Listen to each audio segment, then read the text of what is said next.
British Advanced Pain Clinic, Noppimayam Surgery Duram. For appointments 9155515563.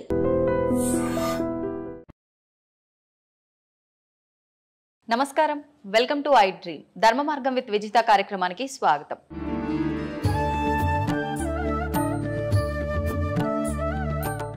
స్వామిజీ, శివుడి గురించి మాట్లాడుకున్నాం కదా. శివుడిని అంటే మిగతా అందరి దేవుళ్ళను కూడా మన ఆధారం కోసమే అయి ఉండొచ్చు, ఇంకే రకంగా అయినా అయి ఉండొచ్చు. రూపం లేకపోయినా ఒక అమ్మవారంటే ఈ రూపం, శివుడు అంటే ఈ రూపం, అట్లా అందరి దేవతలకు అన్ని రూపాలుగా ఒకటి మన మైండ్లో ఉండిపోయింది. కానీ శివుడిని మాత్రమే ప్రత్యేకించి లింగ రూపంలోనే మనం ఎక్కువగా పూజిస్తూ ఉంటాము.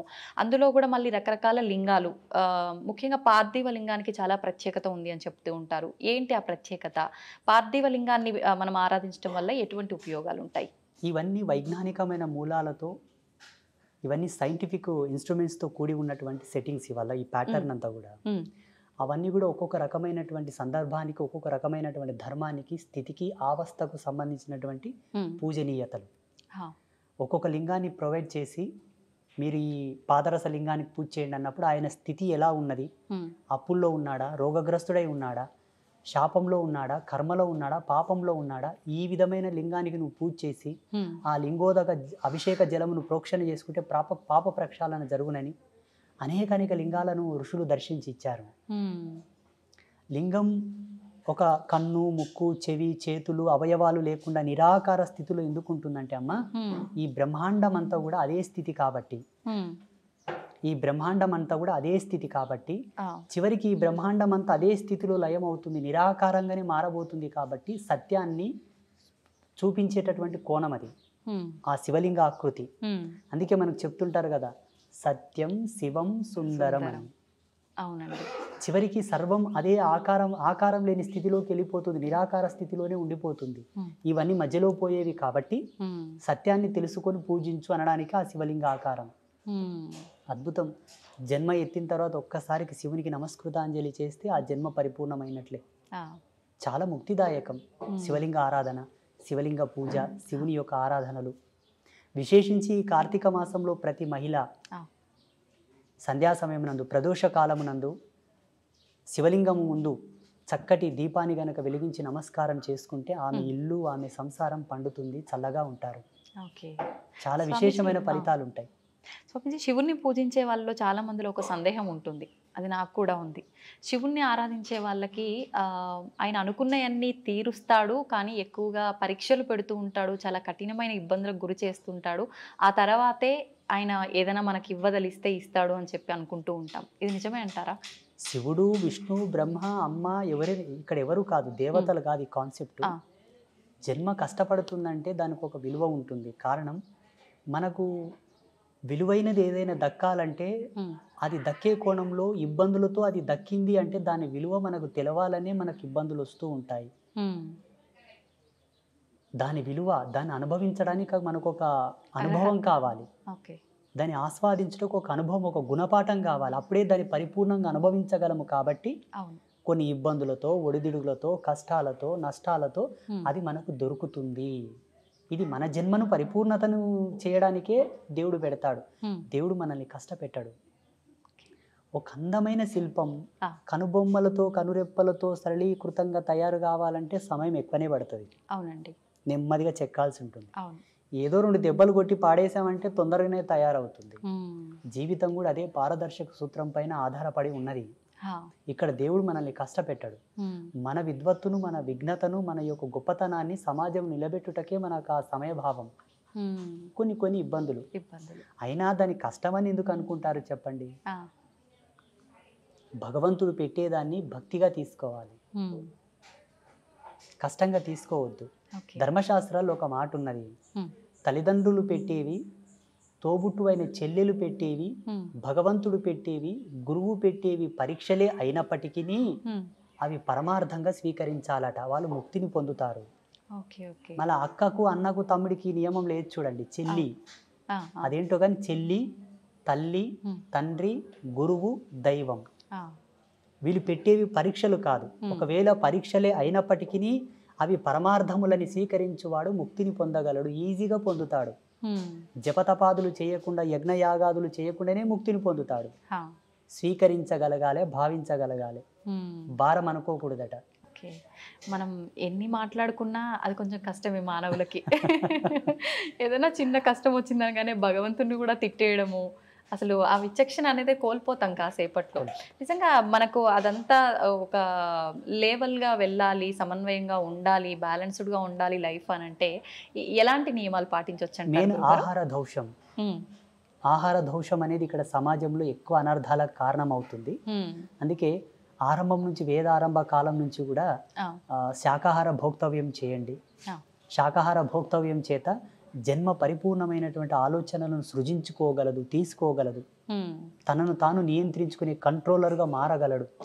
ఆలోచన విధంగా, వ్యవహారికంగా తనను తాను ఇంద్రియ నిగ్రహం వైపు మరలించుకోగలడు. అందుకే శాకాహార భోక్తవ్యం చేయండి. మనకు ధర్మశాస్త్రాల్లో క్లియర్గా చెప్పి ఉన్నారు ఋషులు, ఆహారం, విహారం, విచారం, నిద్ర, ఆహారం, బ్రహ్మచర్యం. ఈ మూడింటిని ఎవరైతే పాటిస్తారో వాళ్ళు నడిచే దేవుడు. ధ్యానం వల్ల కూడా సాధ్యపడుతుందా గురించి? ఆధ్యాత్మికత 3 కోణాల్లో ఉంది.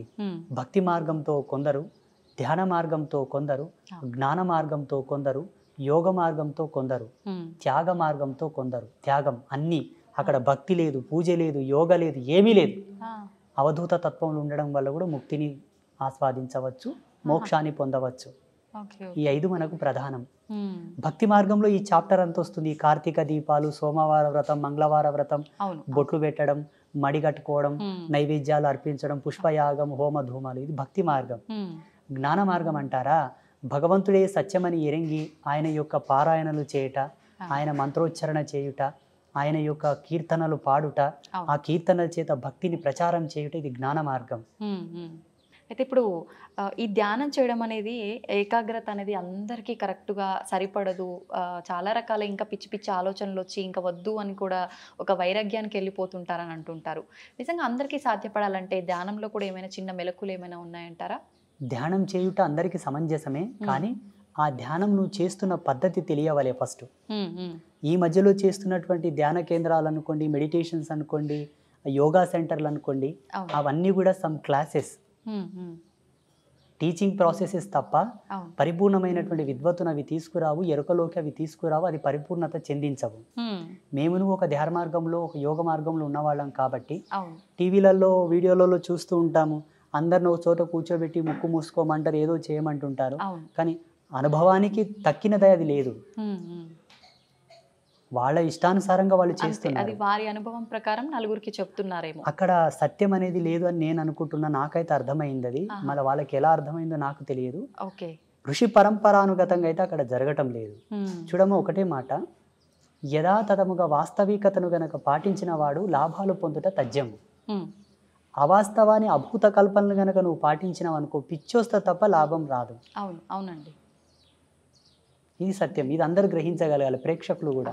అంత మాత్రానికి ఏదైనా లాభం ఉన్నా అవాస్తవానికి అది లైఫ్ లాంగ్ అనేది ఉంటుంది అని చెప్పలేం. ఏదో ఒక రోజు అది బయట పడిపోతుంది, దానికి తగ్గ ప్రతిఫలం వాళ్ళు అనుభవించాల్సి వస్తుంది. ఇప్పుడు కార్తీక మాస శుభ సందర్భాన మీరు ఇక్కడికి వీచ్ చేశారు కాబట్టి, కార్తీక మాసంలో దుర్గావ్రతం ఒకటి ఉన్నది. చాలా మంది కార్తీక మాసం అంటే శివకేశవులకు అన్వయం చేసి ఉభయ తెలుగు రాష్ట్రాల్లో దీపాలు పెట్టడం, పూజలు చేయడం ఉన్నది. అవునండి. శివకేశవుల యొక్క ధర్మపత్నులు కూడా ఒక వ్రతం చేశారు కార్తీక మాసంలో. ఎవరి వ్రతం చేశారు?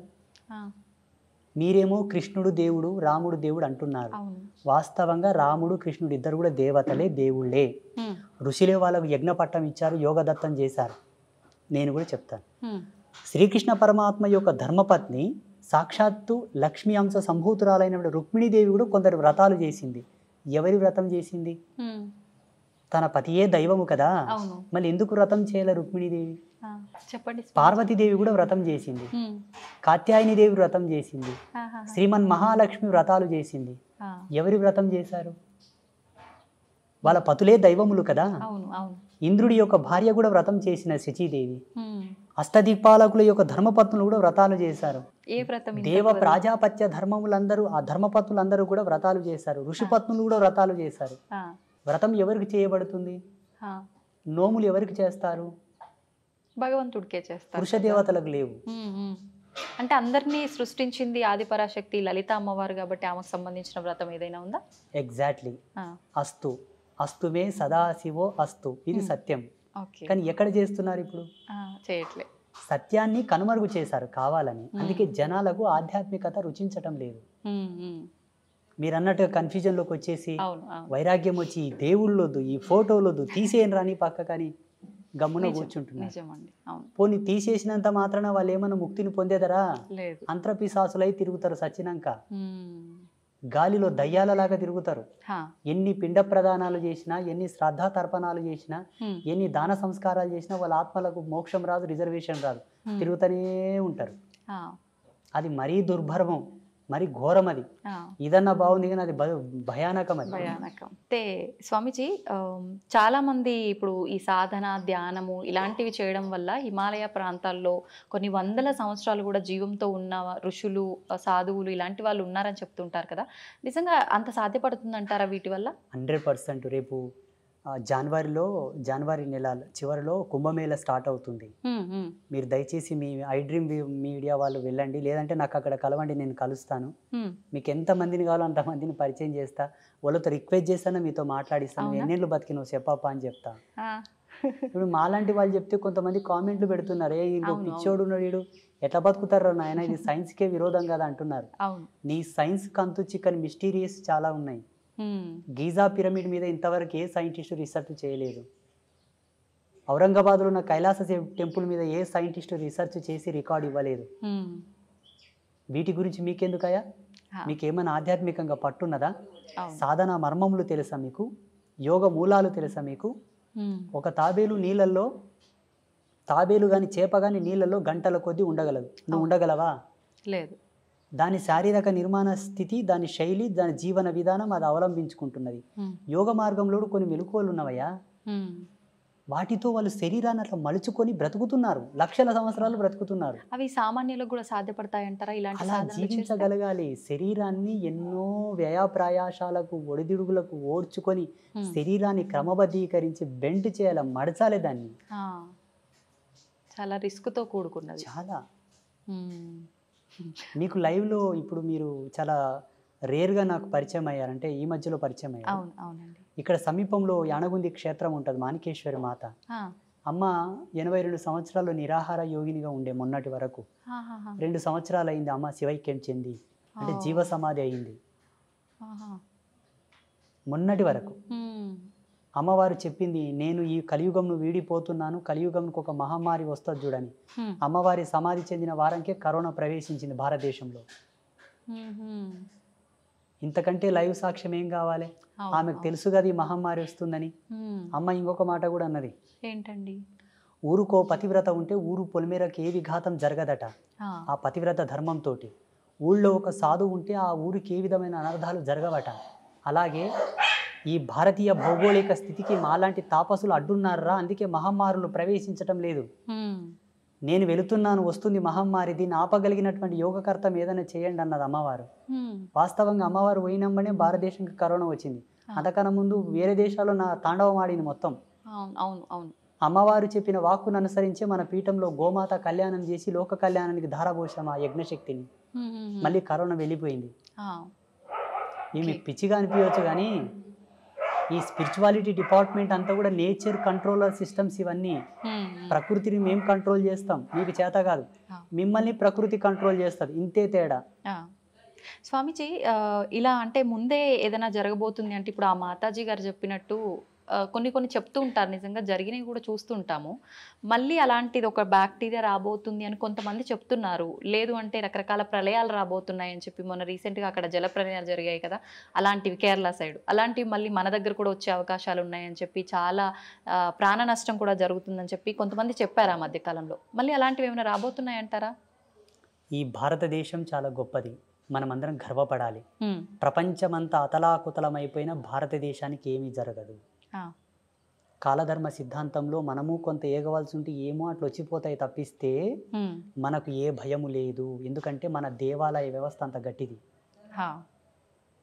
చూడండి, భవిష్యత్తులో ఒక 10-15 సంవత్సరాల్లో జరగబోతుంది ఇది. ఏంటంటే ప్రపంచమంతా స్వేచ్ఛావాయువులు పీల్చుకోవడానికి భారతదేశానికి వలస రాక తప్పదు.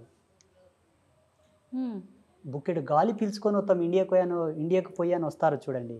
అవునా? ఆల్రెడీ స్టార్ట్ అయిపోయింది. ఆల్రెడీ స్టార్ట్ అయిపోయింది. ఆ.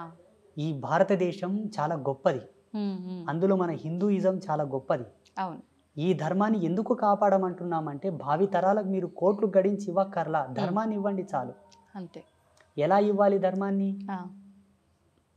నీ పిల్లలకు చెప్పాలి, ఒరే ఉమ్. నువ్వు పుట్టుకతోనే ధర్మం నీ పక్కన పుట్టిందిరా, కారణం నువ్వు పుట్టుకతోనే పురుడు చేసినాం, పురుడు ఎక్కడి నుంచి వచ్చింది? సనాతన ధర్మం నుంచి వచ్చింది.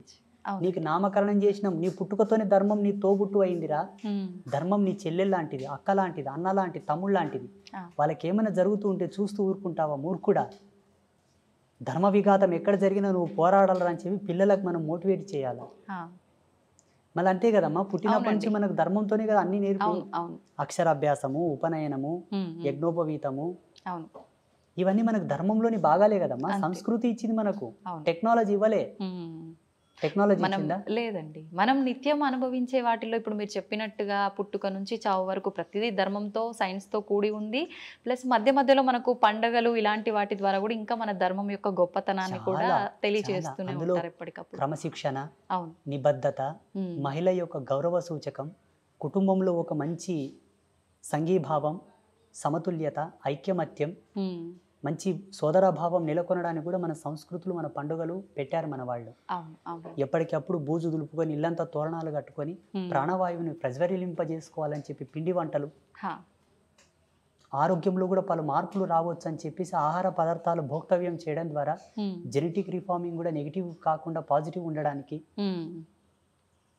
ప్రతిదీ ప్రతిదీ ప్రతిదీ పరమార్థం, ప్రతిదీ అద్భుతం, ప్రతిదీ ఒక అమోఘం. మన దాంట్లో ఏది కూడా వేస్టేజ్ లేదు మన సనాతన ధర్మంలో. అవును. అవును. మేధావులేమో ఇదంతా మూఢనమ్మకం అంటారు, పిచ్చి. ఉమ్. అవును. మూఢనమ్మకం, అసలు దేవుడే వాళ్ళ లేడు. పిచ్చి, ఉమ్. వాళ్ళు ఇంకా ఎల్కేజీ స్టడీలో ఉన్నారు వాళ్ళు. ఆ. నా దృష్టిలో వాళ్ళు చిన్నపిల్లలు, నా దృష్టిలో, నా భావనలో. మూఢనమ్మకం అనడానికి సనాతన ధర్మంలో ఏమీ లేదమ్మా. నిమ్మకాయ తీసేసినా కూడా అది నమ్మకమే, ఒక విశ్వాసం, దాంట్లో విఘ్నత ఉన్నది, విజ్ఞానం ఉన్నది. హా. నిమ్మకాయలు తీసేయడం, గుమ్మడికాయలు దిష్టి తీయడంలో కూడా అవును. అవును. విజ్ఞాన ఫార్ములాస్ నేను చూపిస్తా. ఉమ్. రమ్మని నాతోనికి జన విజ్ఞాన వేదిక పెద్ద మనిషి వస్తాడు, హా. మీరు రీసెర్చ్ చేయలేదు దాని మీద. ఇప్పుడు భగవంతుడు ఉన్నాడు అనంటే ఖచ్చితంగా దుష్టశక్తులు కూడా ఉన్నాయని చెప్పి అంటుంటారు.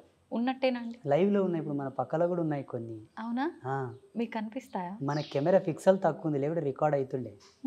ఆ, ఓకే. ఒక టోనోమీటర్ తీసుకురావాల్సింది మీరు, దాని సౌండ్స్ మీరు వినేవాళ్ళు ఇప్పుడు. ఆ, ఓకే. భయం వేస్తుందండి. ఏం భయపడాల్సిన అవసరం లేదు. సాధువుని చూస్తే యమభటులే బెదురుకుంటారు. అవేం చేస్తాయి మనల్ని? మీరు అడిగారు కాబట్టి ఉన్నాయి, ఎప్పటికెప్పుడు ఉంటూ ఉంటాయి, భయపడాల్సిన అవసరం లేదు. ఓకే. ఒక సువాసిని సాంప్రదాయకమైనటువంటి కుంకుమను ధరిస్తే భూత ప్రేతములు ఆమెకు దండం పెట్టి పోతాయట. సాంప్రదాయకమైన కుంకుమ అంటే ఇప్పుడు బల్కంపేట ఎల్లమ్మ ఉన్నది, అవునండి. అమ్మ పాదాల కాడే కుంకుమ నెలకో 2 నెలలకు వెళ్ళి ఇంట్లో స్టోర్ చేసుకోవాలి. మీరు డ్యూటీకి వెళ్ళేటప్పుడు ఇంత నష్టం తగిలించుకొని పోతే దిష్టి బారదు, దిష్టి బారదు. ఇప్పుడు వాళ్ళే అనుకోండి మీ మీద కొంత, మీరు మంచిగా అందంగా తయారై వస్తే కొంత ఏదో జలసిగా ఫీల్ అయిపోతుంటారు అనుకోండి, ఆ దిష్టి మీకు వారదు. ఆ కుంకుమలో ఉన్న ఎనర్జీ దాన్ని అక్కడనే పంపిస్తుంది. నా భక్తురాలు అక్కడనే పో అంటది సీదా. మన బదులు అమ్మవారే ఫైట్ చేస్తారు. సాంప్రదాయకమైన తిలక ధారణ అంటే ఇదే. కెమికల్తో కూడిన కుంకుమలు పెట్టుకుంటే రాదు. మళ్ళా భగవత్ ప్రసాదితమైనటువంటి, భగవత్ ప్రాధాంకితమైనటువంటిది ఏది ధరించినను మనకు ఈ దయ్యాలతోటి, దుష్టశక్తులతో ఎటువంటి భయం లేదు. ఇప్పుడు మనం చేసుకున్న కర్మలను బట్టే మనం జన్మ తీసుకుంటాము. మంచి చెడు పనులను బట్టే మనం పైన స్వర్గం నరకం వెళ్ళటం కానీ, మళ్ళీ ఒక జన్మ తీసుకొని వచ్చి ఇక్కడ అనుభవించే విధానం కానీ కూడా ఆధారపడి ఉంటుందంటారు కదా. అయితే ఇప్పుడు ఒక మనిషి జీవం కోల్పోయిన తర్వాత ఆత్మ వెళ్తే పైకి వెళ్ళి అక్కడ ఏదో ఒకటి అనుభవిస్తూ ఉండాలి, స్వర్గంలోనో నరకంలోనో. కానీ ఎందుకు ఇలా దుష్టశక్తుల రూపంలో, ప్రేతాత్మల రూపంలో మన చుట్టుపక్కల ఇప్పుడు మీరు చెప్పినట్టుగా తిరుగుతున్నాయంటారు? కర్మ విపాకం చెందకపోవడం, కర్మ విముక్తి కలగకపోవడం, ఓకే. వాళ్ళు చేయవలసిన కొన్ని కర్మలు తీరక, వాళ్ళ కోరికలు తీరక. అందుకే సనాతన ధర్మం అన్నీ చెబుతూ కూడా ఒక మాట చెప్పింది, ఏంటి? ఎప్పటికెప్పుడు నువ్వు సత్యం అనే భావన, నేనే సత్యం అనే భావన నువ్వు తెలుసుకో, నువ్వెవరో తెలుసుకో, నువ్వేంటో తెలుసుకో, అంతర్ముఖుడవై ఏ భవబంధములు కూడా శాశ్వతము కాదని, దేనియందు అనురక్తి కలగక, వ్యామోహం కలగక, అన్నిటినీ విసర్జీకృతంతో భావన చేస్తూనే బ్రతుకు. అన్నీ నీవే, ఉమ్, చివరికి నావి కావనుకునే సత్యంతో కూడా బ్రతకని చెప్పింది మన ధర్మం. అట్లా కోరికలు పెట్టుకొని వ్యామోహంతో మరణించే వాళ్ళు పోరు, ఆగుతారు. ఆ, మరి వాళ్ళ పరిస్థితి ఇంకా ఇక వాళ్ళ యొక్క వంశజులు ఉంటారు కదా, అవునండి. తగిన పూజలు, హోమాలు, శాంతులు, దాన ధర్మాదులు చేసి వాళ్ళకు ఉత్తమ స్థితిని పంపించగలగాలి. ఉమ్, ఒకవేళ పంపించకపోతే వీళ్ళ యాతన వలన వీళ్ళకు కొన్ని నెగిటివిటీస్ వస్తూ ఉంటాయి, వీళ్ళ సమస్యలు వస్తుంటాయి, వీళ్ళ పనులు కావు, ఉమ్, వీళ్ళకి ఇబ్బందులు వస్తుంటాయి, వాళ్ళ కుటుంబ సభ్యులు అనారోగ్య సమస్యలు వస్తుంటాయి. ఎక్కువ రోజులు పితృదేవతలు గనక వేదన పడుతూ ఉంటే వీళ్ళకి పిల్లలు కలగరు, పిల్లలు పుట్టిన పుత్ర సంతానం కలగదు, పితృదేవతల యొక్క శాపం వలన. ఓకే. అట్లా అయితే ఈ జరుగుతుంటాయి. పితృదోషాలతో రకరకాల ఇబ్బందులు పడుతున్నారు అంటారు, అవన్నీ ఇటువంటి వారి ఇప్పటికీ కుటుంబాలకే అది ఉంటూ ఉంటాయి. హిందూయిజాన్ని ఫాలో అయ్యే వాళ్ళే కాదు, ఆ, వేరే మతాల వాళ్ళకు కూడా ఈ ఎఫెక్ట్ ఉంటుంది. ఉమ్, ముస్లిమ్స్ కానీ క్రైస్తవులకు కానీ మానవ జన్మ ఎత్తిన ప్రతి ఒక్కరికి ఉంది ఇది. ఉమ్, కంప్యూటర్కి ఒక వైరస్ వస్తే ఏం చేస్తారమ్మా? సిస్టమ్కి ఒక వైరస్ వస్తే ఏం చేస్తారు? అప్డేట్ చేస్తుంటారు, ఎప్పటికప్పుడు రిపేర్ ఇది కూడా చేస్తూ ఉంటారు. జెనెటిక్ అంటే మన జెనెటిక్ థియరీ ఏదైతే ఉందో డిఎన్ఏ కాలానికి వంశవృక్షానికి సంబంధించిన అప్డేట్ అనమాట ఇది. ఓకే. అయితే ఇప్పుడు మనం ఏదైతే ఇప్పుడు ఈ ఆత్మలు ఇలాంటివి ఉన్నాయి అనుకున్నామో, అలాగే భగవంతుడు కూడా మన కళ్ళకు కనిపిస్తాడా ఆత్మల్లాగానే? చాలామంది ఈ మధ్యకాలంలో నాకు భగవంతుడు కనిపిస్తాడు, కావాలంటే మీకు చూపిస్తా అని చెప్పి రకరకాలుగా మాట్లాడుతున్నారు. నిజంగా అలా భగవంతుని చూడడం సాధ్యమే అంటారా? భగవంతుని 3 పద్ధతులతో చూడవచ్చు. జ్ఞానరూపకంగా చూడవచ్చు, భావరూపకంగా చూడవచ్చు. దానికి రూపం లేదు. అలా ఫీల్ అవ్వచ్చు, కనిపిస్తున్నాడు, మనం ఫీల్ అవ్వచ్చు. That's own experience. ఓకే. భగవంతుని భౌతికంగా జడముగా చూడాలనుకుంటే దానికి ఒక మార్గం ఉంటుంది. ఏంటండి? ఇప్పుడు మన చుట్టూ మెనీ మోర్ ఆఫ్ బ్యాక్టీరియాస్ ఉంటాయి మన చుట్టూరుతా. దాన్ని సూక్ష్మదర్శినితోనూ చూడవచ్చును. భగవంతుని ఇట్లా సశరీరంతో చూడవచ్చు అంటే ఒకే ఒక మార్గం ఉన్నది, యోగ మార్గం. యోగాతో చూడవచ్చు. ఓకే. అంటే ఎంతకాలం అది చేయాల్సి ఉంటుంది? సాధకుడి యొక్క సత్యశీలత పైన ఆధారపడి ఉంటుంది. అంటే ఎంత నిష్టగా ఆయన యొక్క ఫోకస్, ఆయన యొక్క ఏకాగ్రత, ఆయన లక్ష్యం, ఆయన యొక్క నిగ్రహ శక్తి పైన కొందరికి తొందరగా అవుతుంది, కొందరికి ఈ జన్మల కాకపోతే మరు జన్మ తీసుకోవాల్సి వస్తుంది, కొందరికి జన్మాంతంలో కూడా భగవత్ సాక్షాత్కారం కలిగి కూడా విముక్తి పొందిన వాళ్ళు ఉంటారు. అయితే ఒక మానవుడు భూమి మీదకి వచ్చిన తర్వాత ఒక జన్మ తీసుకొని అసలు నా పుట్టుకకు అర్థం ఏంటి, నేను ఏం చేయడానికి వచ్చాను అనేది ప్రతి ఒక్కరు కూడా మర్చిపోయి, ఇందాక మీరు చెప్పినట్టుగా కోరికలు, రకరకాల అంటే వ్యామోహాలు, బంధాలు, బంధుత్వాలు, వీటిపైన కొట్టుమిట్టాడుతూ ఉంటారు. పుట్టుక మరణం శాశ్వతం, వెళ్ళాల్సిందే, మోక్షం పొందడం కోసం మనం అవన్నీ కర్మలు క్లియర్ చేసుకొని భగవంతుల్లో ఐక్యం అవడానికి ఇవన్నీ అని చెప్పి మీలాంటి వాళ్ళు చెప్తూ ఉంటారు. మరి ఈ వీటిల్లో కొట్టుమిట్టాడుతూ ఉండే ఈ ప్రాసెస్లోనే పుడుతుంటాం, పోతుంటాం, ఎప్పుడు మోక్షాన్ని పొందుతామంటారు? అసలు మోక్షం అనేది 2 ప్రాతిపదికలపైన ఆధారపడి ఉంటుంది. మోహాన్ని క్షయించుటయే మోక్షం, మోహక్షయ ఇది మోక్ష అన్నారు పెద్దలు. అంటే ఈశ్వరుడి యందు కూడా మోహాన్ని వదిలిపెట్టాలి, భగవంతుని యందు కూడా మోహం వదిలాలి, అది మోక్ష స్థితి. శివుడి యందు కూడా మోక్షం వదిలిపెట్టాలి తల్లి. ఆ శివుడు ఉన్నాడు అన్న మోహాన్ని, మోక్షాన్ని వదలాలి, అదే మోక్ష స్థితి. నారాయణుడు ఉన్నాడు, నారాయణుడు అన్న స్థితి కూడా వదిలిపెట్టాలి, అదే మోక్షం. ఇక ముక్తి అంటారా, అది సంసార సారథ్యంలోనే సాధ్యం తప్పిస్తే సన్యాసులకు ముక్తి లేదు. ఒకవేళ సన్యాస పరంపరలో యతి ధర్మంలో ముక్తిని పొందాలనుకుంటే ఆయన చాలా కష్టపడాల్సి ఉంటుంది, సాధనత్రయంతో, మెడిటేషన్తో చాలా కఠోరంగా తపస్సు చేయాల్సి ఉంటుంది. మీకేమో ఈజీ వేలో వస్తుంది, మాకేమో చాలా కష్టంగా వస్తుంది. మరి అంత కష్టం అని తెలిసినప్పుడు ఎందుకు మీరు ఇలాంటి సాధనలు? జన్మకర్మ సంభవము. జన్మకర్మ సంభవం అంటే పోయిన జన్మలో తీసుకున్నటువంటి శబ్దం, భగవంతుడు మమ్మల్ని ఆదేశించినటువంటి ధర్మం, మా జన్మ మాకు తెలిసి మేము సన్యసించవలసినదే అని మాకు అర్థమయ్యి రావాల్సి ఉంటుంది. ఉదాహరణకి ఈరోజు కరెంటు లేదు. అవునండి. ఒక మంచి స్టూడియోలో ఏసీలో కూర్చొని మనం వీడియో చేయాల్సింది, కరెంటు లేదు అయినా చేయాలి, ఎందుకంటే చాలా దూరం నుంచి వచ్చాము కాబట్టి. చేస్తున్నామా లేదా? చేస్తున్నాం. అది కూడా అంతే. మేము ఎన్నో జన్మల నుంచి ట్రావెల్ అయ్యి వచ్చి ఉంటాము, మళ్ళీ ఎందుకు మొదలుకోవాలని ఆయన లేనిపోని తలకాయ నొప్పి అని ఇక్కడనే జన్మ సార్థకత పొందించుకుంటున్నాము కాబట్టి సన్యాసులం అయ్యాము. ఓకే. ఓకే. అయితే స్వామీజీ, కారణ జన్ములు అంటుంటారు. అసలు ఎవరు ఈ కారణ జన్ములు అంటే నిజంగా ఉంటారా? లేదు అంటే సనాతన ధర్మం గురించి మా లాంటి వారికి మంచి మంచి విషయాలు తెలియజేసే మీలాంటి వారిని కారణ జన్ములు అనొచ్చా? ఎవరిని అనొచ్చు అంటారు అసలు? లేదు, మనకు జన్మత్రయములని ఉన్నాయి. కర్మజన్మ, కామజన్మ, కారణజన్మ. ఉమ్, 3 కర్మజన్మలు అంటే ఏంటమ్మా? జీవితాంతం కష్టపడుతుంటారు కానీ వృద్ధి చెందరు. ఆ, కారణం పితాపితరులు చేసిన పాపాలు మిగిలిపోయి ఉన్నాయి, వాళ్ళు పుణ్యం చేసుకోగానే చచ్చిపోయినారు, అవి మన మీద పడ్డాయి. ఉమ్, అందుకే కష్టపడుతున్నాం కాబట్టి ఆ కర్మలు దూరం చేసుకో, నీవు సన్మార్గంలోకి వస్తావు, లాభ పొందుతావు, సుఖపడతావు. అప్పులు రావు, రోగాలు రావు, ఆ, ఇబ్బందులు రావు, బాధలు ఉండవు. కామజన్మ, ఉమ్, కామజన్మ అంటే కేవలము సంభోగ ధర్మాన్ని ఆస్వాదిస్తూ కామ కోరికలతో ఉండి ఉమ్, పిల్లలు సంసారం అనే వ్యామోహం లేకుండా అదేదో పిచ్చిగా జంతువులు కదా సంభోగం చేసినట్లు సంభోగం చేసి పిల్లల్ని కంటే పుట్టే పిల్లలు కూడా కామ పిల్లలే పుడతారు. ఆ, హిరణ్యకశప హిరణ్యాక్షుల్లాగా. ఆయన చెప్తాడు, ఉమ్, అమ్మా ఓ సతీ, ఇది సమయం కాదమ్మా, ఈ సమయంలో మనం తగదు, ఇది సంధ్యా సమయం అన్నా ఆమెకు కామం ప్రబలి ఉమ్, కావాలంటే కావాలన్నదికే కామ సంతానం పుడుతుంది. ఉమ్, వాళ్ళు ఎలా ఉంటారు? కామ సంతానం అంటే తల్లికి చెల్లికి భేదం తెలియక ఆడవాళ్ళ చేతుల్లో ప్రాణం పోయేటటువంటి పిల్లలు పుడతారు. ఓ, సమాజంలో జరుగుతుంది కదా. అవునండి, అవును. ఇప్పుడు ప్రియాంక రెడ్డి హత్య కేసులో 4 చచ్చిపోయారు కదా, ఆ జన్మలు దీని కిందికే వస్తాయి. ఉమ్, కామ జన్మలన్నీ కూడా ఆడవాళ్ళని కూడా ఒక బొమ్మలాగానే చూసే కాన్సెప్ట్తో పుడతారు. చిన్న చిన్న పిల్లల పైన కూడా ఈ మధ్య వీళ్ళంతా ఈ కాలంలో చాలా- కేటగిరీ కిందికే వస్తారు. ఉమ్, ఇక కారణ జన్మ అంటారా?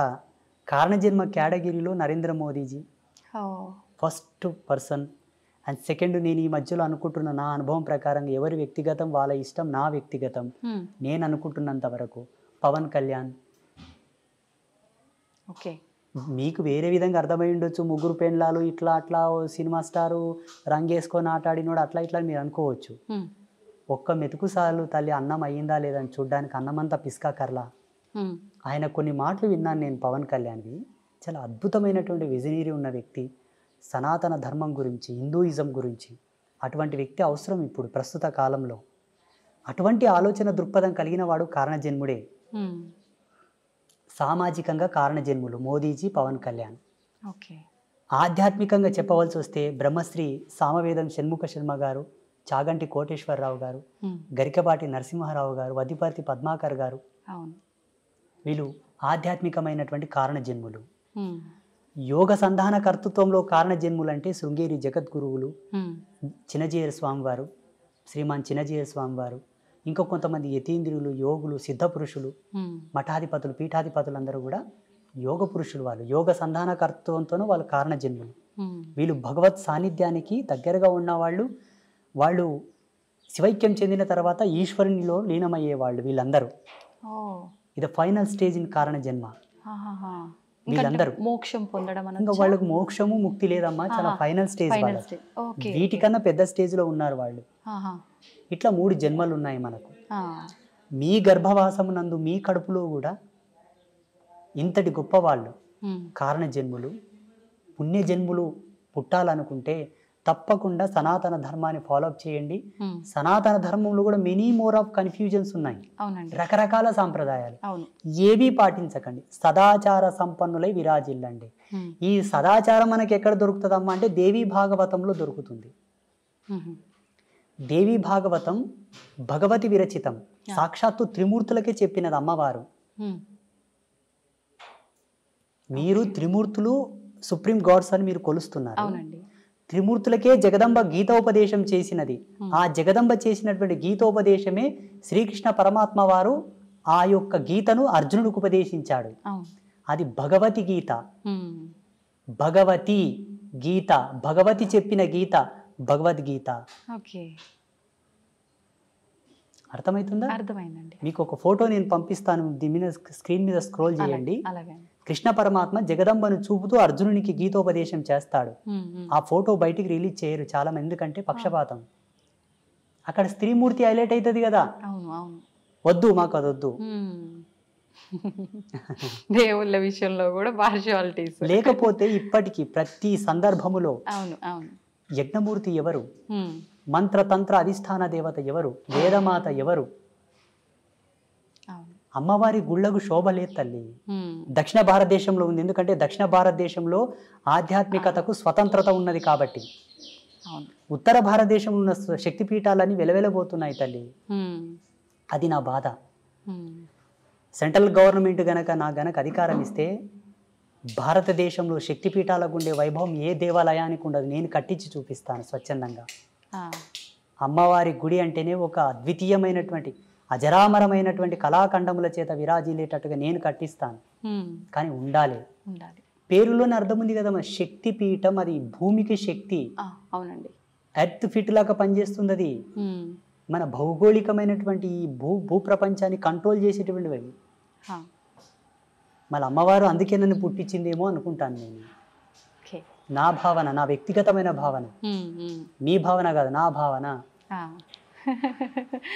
చూద్దామండి ఏమవుతుందో. మీరు అన్నట్టుగా ఆలోచించడం కాదు, ప్రతి ఒక్కరు మనసులో ఉన్నదే. ఆడవారిని కొంచెం చిన్న చూపుగా చూస్తుంటారు. ఎవరింట్లో వాళ్ళకే కొంచెం చిన్న చూపు ఉంటుంది. సమానంగా సంపాదించినా, సమానంగా గౌరవం ఇచ్చినా, ఏ రకంగా అయినా కూడా ఉంది. ఇప్పుడు మీరు చెప్పేదాన్ని బట్టి చూస్తే అంటే ఈ పీఠాలు ఇవన్నీ అయితే మేము రీసెర్చ్ చెయ్యము, తిరిగి చూడం కాబట్టి అంటే అమ్మవార్ల ఆలయాల పైన కూడా ఇంత వివక్ష ఉంది స్త్రీ అని ఉంది. మీరు ద్వాదశ జ్యోతిర్లింగాల దేవాలయాలు చూడండి, అవును, అష్టాదశ శక్తిపీఠాల దేవాలయాలు చూడండి, అవును, మీకు లైవ్లు ఇప్పుడే కనిపిస్తాయి కదా. పురుష దేవుళ్ళకు సంబంధించిన ఆలయం కాన్సెప్ట్ ని ప్రవచనకర్తలు అలా చెప్పారు. ప్రవచనకర్తలు చెప్పడం ద్వారా ఇప్పుడు జనాలది ఏం తప్పు లేదమ్మా. మాలాంటి వాళ్ళు ఏం చెప్తే అది వింటారు. మీరు ఇంతకుముందు అన్నారు కదా, ఎవరు వచ్చి ఏం చెప్తే అదే వింటారు గురూజీ జనాలు. మరి ఎటు పోవాలి జనాలు అన్నది మీరు అడిగారు చూసారు, అది సత్యమే. అలా వెళ్ళిపోయారు. కానీ వేదాంత తర్క సంవాదం యొక్క మూలం చెప్పన, మంత్రతంత్రాల యొక్క మూలం చెప్పన, అమ్మను ఆశ్రయించిన వాడే ముక్తిని పొందగలడు. ఇది సత్యం. అందుకే కదా త్రిమూర్తులు ఆమె పాదాలు అక్కడ పోయి పడుతున్నారు. ఇప్పుడు చూడండి, ప్రపంచంలో ఎక్కువ శాతం పురుషులందరూ కూడా స్త్రీలలాగా మారుతున్నారు. స్త్రీలు పురుషుల్లాగా తక్కువ మారుతున్నారు. అవును, అవునండి. లింగ మార్పిడి చేసుకొని అధిక సంఖ్యాకులు పురుషులు స్త్రీలలాగా అవుతున్నారా, స్త్రీలు పురుషుల్లాగా అవుతున్నారా? పురుషులే స్త్రీలలా అవుతున్నారు. పురుషుడు యథార్థంకి వస్తున్నాడు కాబట్టి అది సత్యం. కానీ అలా జరగడం మంచిది కాదు. ఇది సృష్టి విరుద్ధమే కదా. విరుద్ధమే. అలా మారకూడదు. ఒకవేళ ఆడపిల్లల యొక్క గుణగణాలతో స్త్రీ యొక్క స్వాభావికంతో ఒక పురుషుడు పుట్టినప్పటికీ సాధ్యమైనంత వరకు 100% వాని మోటివేట్ చేసి వాని ద్వారా ఒక జన్మనిప్పియాలి, వానికి సంసారం ఇవ్వాలి. కానీ ఏదో మహిళలాగా చేష్టలు చేస్తున్నాడని వాని కన్వర్ట్ చేయకూడదు. ఇప్పుడు అందరూ అలాగే అయితే జగత్ సృష్టి ఎట్లా జరగాలి తల్లి? అవునండి. మీకు జన్మనిచ్చిన తల్లిదండ్రులు కూడా ఇట్లా చేసి ఉంటే మీరు పుట్టేవాళ్ళ? అవును, అవును. అది మనకు కావాల్సింది. 100కు 1,000,000 ప్రయత్నం చేయగా కూడా వాళ్ళు మాడలేదంటే ఈశ్వరార్పణంగా చేసేసేయండి, తప్పులేదు. ఇది నా అభిమతం. ఏమంటారు? కరెక్టే అండి. వాస్తవమా కాదా? వాస్తవమే. అది ఎంతసేపు బ్రతికినా మీరు యాంకరింగ్ ధర్మంలో, ఎలక్ట్రానిక్ మీడియా ధర్మంలో వాళ్ళు, సన్యాస ధర్మంలో నేను, సమాజం అంతా కూడా భావి తరాలను దృష్టిలో పెట్టుకొని బ్రతకండి. ఈనాడు మనం చేసింది రేపటి తరాలకు అది ఆచారం అవుతుంది. మా పెద్దలు చేసిండ్రా మేము తీసేయం దీనిని అంటారు డైరెక్ట్. చేసేటప్పుడే ఆచితూచి చెయ్యండి. అంతే. ఇంకోటి, మన మీడియా ద్వారా అందరికి నేను ఒక రిక్వెస్ట్, చెప్పండి. ప్రకృతిని కాపాడండి ప్లీజ్. నిజంగా ఇది అందరికీ చాలా ముఖ్యం. ప్రకృతిని కాపాడండి. ప్రకృతిని కాపాడడంలో ఒక మంచి టిప్ చెప్తాను మీకు. మీ పిల్లల పుట్టినరోజులున్నా, మీ పుట్టినరోజులున్నా, మీ పెద్దల యొక్క తద్దినాలున్నా, దినకర్మలున్నా, ఏదన్నా ఫ్రీ ప్లేస్ ఉంటే అది రోడ్డు పక్కన అక్కడిక్కడ కాకుండా ప్రతి ఒక్కరు ఒక 10 చెట్లను నాటండి. అవును. అవసరం ఉంటే తప్ప చెట్లు కొట్టొద్దు. అవసరం ఉంటే తప్ప కొండలు, గుట్టలు, పర్వతాల జోలికి వెళ్ళవద్దు. అవసరం ఉంటే తప్ప ఆనకట్టలు కట్టవద్దు. ఎక్కడికక్కడ నీళ్ళని ఫ్లో చేసి పెట్టకండి. విదేశాలలో ఉన్న ఆనకట్టలను కూల్చివేస్తున్నారు ఇప్పుడు. అవునండి. చెరువులను పూడ్చకండి, నదులని ఇబ్బంది పెట్టకండి, కలుషితం చేయకండి. నేచర్ మనకు సహజ సిద్ధంగా ఇచ్చినటువంటి అమృత తుల్యముడి వల్ల మనం పాడు చేసుకుంటే భావి తరాల్లో బ్రతకలేము. ఆల్రెడీ ఇప్పటికే చాలా పొల్యూషన్ అయిపోయింది, ప్రకృతి చాలా పాడైపోయింది. దానివల్ల రకరకాల అనారోగ్య పరిస్థితులు కూడా ఏర్పడ్డాయి. ఒక దౌర్భాగ్యం చెప్పనా, నదులను దేవతలుగా పూజించే మన దేశంలో నదులన్నీ కలుషితమయ్యాయి. నది యొక్క విలువ తెలియని దేశంలో అయితే ప్యూర్ ఉన్నాయి. మళ్ళీ ఆ నీళ్లు తాగడానికి కూడా పనికిరావు. ఇది దౌర్భాగ్యం భారతదేశంలో. ఇలా కావడానికి కారణం ఏంటో తెలుసా? సనాతన ధర్మం ఇంకా కూడా స్వతంత్రతను పుంజుకోలేదు అనుకుంటాను నేను. సనాతన ధర్మానికి స్వేచ్ఛ లేదని అనుకుంటాను నేను. ఉండగలిగితే ఈ నదులెందుకు ఇట్లా కలుషితం అవుతాయి? ఆ దేవాలయాల మీద ఎందుకు దాడి జరుగుతుంది? అవునండి. జగదంబ నాకు ఒక అవకాశం ఏమని చెప్పండి అమ్మవారిని. తప్పకుండా అండి, కోరుకుందాం అందరం మీరు కూడా. కోరండి, నేను అడిగితే ఇవ్వట్లేదు. అవునా? మీ అంతటి సాధువులు అడిగితేనే ఇవ్వలేదు, నేను అడిగితే ఇస్తుందంటారా? నీకెందుకురా వెళ్ళా, నువ్వు ఊక నాతో జపం చేసుకొని కూసోరా అంటది అమ్మ. అవునా? ఆ, నేను బహుశా మీలాంటి వాళ్ళు అడిగితే ఇవ్వచ్చేమో. నాకు గనక అమ్మవారు అవకాశం ఇస్తే నేను ఏం చేస్తానో తెలియనా? చెప్పండి. గోవుని జాతీయ జంతువుగా ప్రకటిస్తాను. సెకండ్, ఈ భారతదేశంలో ఉండేటటువంటి సహజ వనరులు, జీవనదులు, పర్వతాలు, అరణ్యములనన్నిటినీ కూడా ధర్మమూర్తుల యొక్క ఆధీనంలో ఉండేటట్టుగా రాస్తాను. ఎందుకంటే ధర్మమూర్తులకంతా దూరదృష్టి కలిగి ఉంటుంది. నదుల్లో కలుషితాలు కలవనివ్వరు, చెట్లని కొండల్ని కొట్టనివ్వరు, ఆపుతారు. ఎందుకంటే పర్వతాలను పూజిస్తాం మనం, చెట్లను పూజిస్తాం మనం, నదులను పూజిస్తాం కాబట్టి వాటి జోలికి వీళ్ళు వెళ్ళనియరు. ప్రసిద్ధ పీఠాలు ఉన్నాయి, శృంగేరి జగద్గురువులు ఉన్నారు, పెద్ద పెద్ద పీఠాధిపతులు ఉన్నారు. ఆ ప్రదేశం అంతా కూడా వీరి ఆధీనంలో ఉంచేటట్టుగా నేను చట్టం తీసుకొస్తుంటే, దీన్ని అంతా నువ్వు కంట్రోల్ చేయాలని చెప్తుంటే. ఇప్పుడు మీరు చేసే ఈ సాధనలు వీటన్నిటి వల్ల ఈ మార్పులు సాధ్యం కావంటారా? ఖచ్చితంగా చట్టం చేతిలో ఉండాలంటారా? 100% సాధ్యం అవుతుంది. కాకపోతే సామాజికమైన మర్యాదలు కొన్ని ఉన్నాయి కాబట్టి. వెనకతలకు ఒక స్వామీజీ, నాలాంటి స్వామీజీ ఒక యజ్ఞం చేసి యజ్ఞశక్తిని ధారపోసాడు, లోక వినాశనం అవుగాక అని. అందులో వాళ్ళ శిష్యులు కూడా ఉన్నారు, వాళ్ళు కూడా పోయారు. అంత జ్ఞానం తెలిసిన ఆయన కూడా అక్కడ తప్పు. ఈ తపస్సులు, మంత్రబలము, మంత్ర ప్రయోగములు కూడా కొన్ని ధర్మాలతో చేయబడతాది కాబట్టి ఎలా చేద్దామన్నా అందులో అందరూ ఉంటారు. అది కదా వచ్చింది ముప్పు, ముందు వెనక ఆలోచించాల్సి. అది అశ్వత్థామ కదా బ్రహ్మాస్త్రాన్ని ప్రయోగించాడు కానీ వెనక్కి తీసుకోవడం తెలియదు ఆయన. అట్లా ఎన్నో మూలాలు బతికే ఉన్నాడంటారు, ఇది నిజమేనా అండి? మీరు ఒకవేళ హిమాలయస్లో ఒక సిటీ ఉంది, ఒక ప్లేస్ ఉంది, అక్కడికి వెళ్తే ఆయనతో మీరు ఫోటో కూడా దిగవచ్చు, సెల్ఫీ. నిజమా? -60 degrees సెల్సియస్లో చలి ఉంటుంది అక్కడ, -60. మరి ఒకవేళ వెళ్తామంటే కెమెరామ్యాన్ మీరు వెళ్ళండి. అది ఎలా సాధ్యపడుతుంది అంటారు? గడ్డగట్టి పోము అక్కడే అడుగు పెట్టిన దగ్గరే. లేరు అనడానికి అవకాశం లేదు. సప్త ఋషులు ఉన్నారు, యోగ పురుషులు, సిద్ధ పురుషులు, మహావతార్ బాబాజీ కూడా ఉన్నారు ఇప్పటికీ. చాలా మంది యతీంద్రియులు, సిద్ధ పురుషులు ఉన్నారు. లేరు అని మీరు కొట్టిపాడేయకూడదు, ఎందుకంటే మీకు అనుభవం లేదు, మీరు చూడలేదు. మేము చూసాము కాబట్టి ఉన్నారని చెప్తున్నాము. వాళ్ళని ఇక్కడికి తీసుకొస్తామంటే తీసుకొస్తాము. ఈ యొక్క తపోజ్వాలకు తట్టుకొని ఉండే శక్తి ఈ మానవాళికి లేదు. పిట్టలు రాలిపోయినట్టు రాలిపోతుంటారు వాళ్ళు వస్తూ ఉంటే. అది సత్యం.